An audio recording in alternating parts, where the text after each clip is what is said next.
Hello everyone, how are you today? This is Mark. I'm doing great. Thanks for asking. In past lessons, I talked about how to make a question in English. It is very difficult for some students. However, there are some students that don't know how to make a simple sentence. There are three simple questions you need to ask yourself before you make a sentence.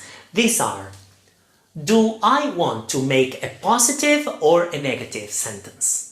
The second one, what tense do I want the sentence to be in?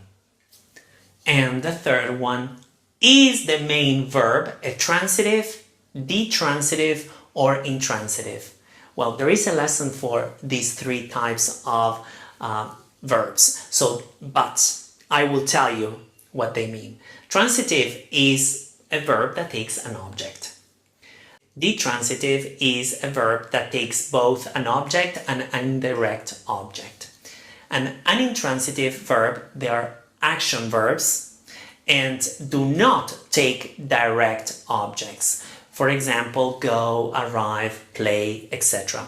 However, let's make a sentence, a positive sentence using a transitive verb. And in this case, I chose the verb to paint. So, the example is, he painted a table white. So, let's analyze the sentence. The first thing that we need to write in English, in a simple sentence, is the subject. In this case, is a pronoun, a personal pronoun, he. Then we have the verb. In this case, is a regular past tense verb, and paint, so we add ed to make it into a regular past, painted, and as we said before, is a transitive verb. Why? Because it takes an object. The object, in this case, is a table. So this is a direct object, a table, and then white for more information. So white, regarding here, we talk about white because it is related to paint. He painted white, the table. He painted what? The table. What color? White. So let's look at another example, adding more information. He painted a table white on his driveway last night. So we have the subject, and in this case is a pronoun, personal pronoun, he. Painted is the past of the verb to paint. We said is a regular past, so painted. And we add ed, I said. Then we have the direct object, which is a table. Then we have more info, white. Then we have where, on his driveway. And then we have when, last night. Now, when can go even before, so at the beginning of a sentence. Last night, he painted a table white on his driveway. Let's look at a positive sentence with an intransitive verb. And in this case, I chose the verb to talk. So we said that intransitive verbs are action verbs and they don't take a direct object. So let's look at the example. She talks for hours on the phone in the evenings.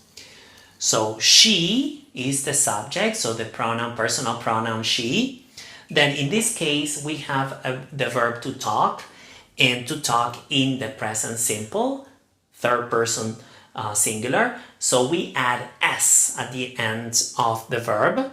Then we have for hours, which is more info. So she talks for hours, and then the more info here is related to the verb, right? More hours, talking for hours.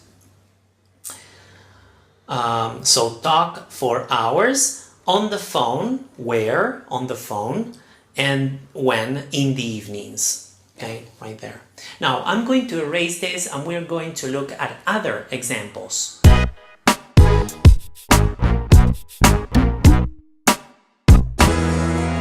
Okay, let's go over the next example. Positive sentence with a detransitive verb, give. They gave Frank $100 to house sit until they came back from their holiday.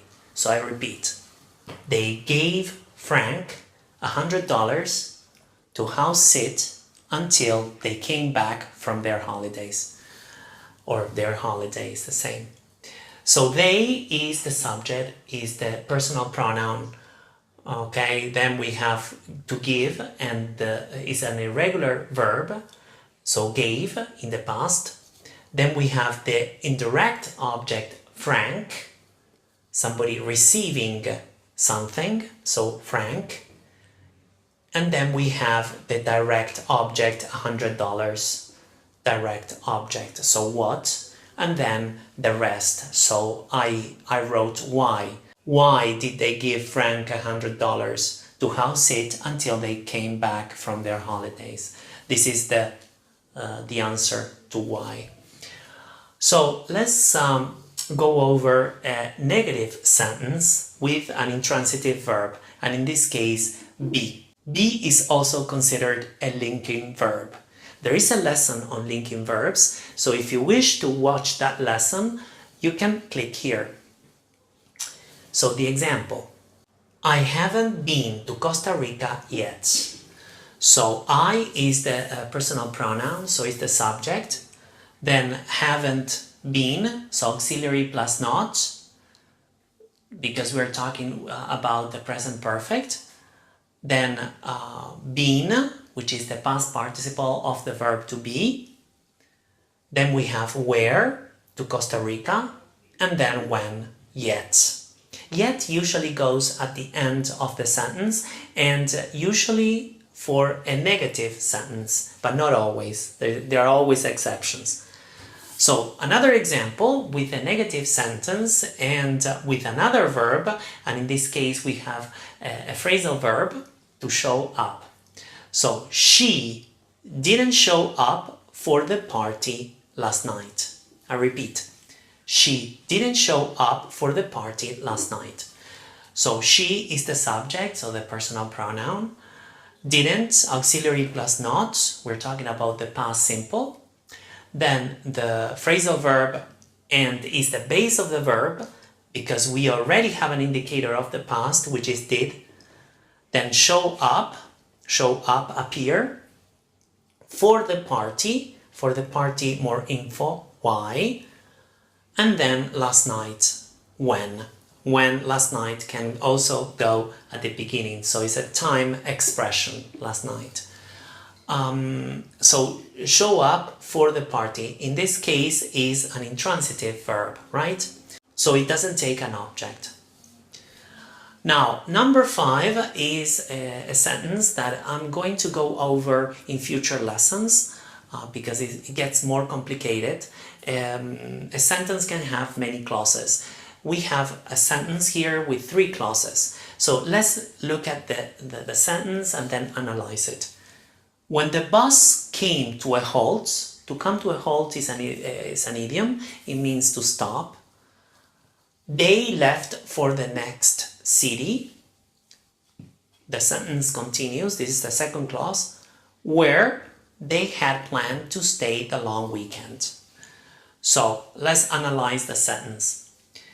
When is a conjunction, then the subject here is the bus, then come to a halt, so came to a halt is an idiom. Then we have they, which is a personal pronoun and is the subject. Then we have an intransitive verb, leave, and so the past of the verb to leave is irregular, so we say left, and then for the next city, where. The next clause is the conjunction where, then the subject, they, which is a personal pronoun, then the auxiliary had, plus the past participle, planned, and then more info, to stay for the long weekend. More info and, if you want, when, right? Now, I wrote numbers here, you can see. So for the first clause, this is the first, consider the first most important clause. It identifies the main clause.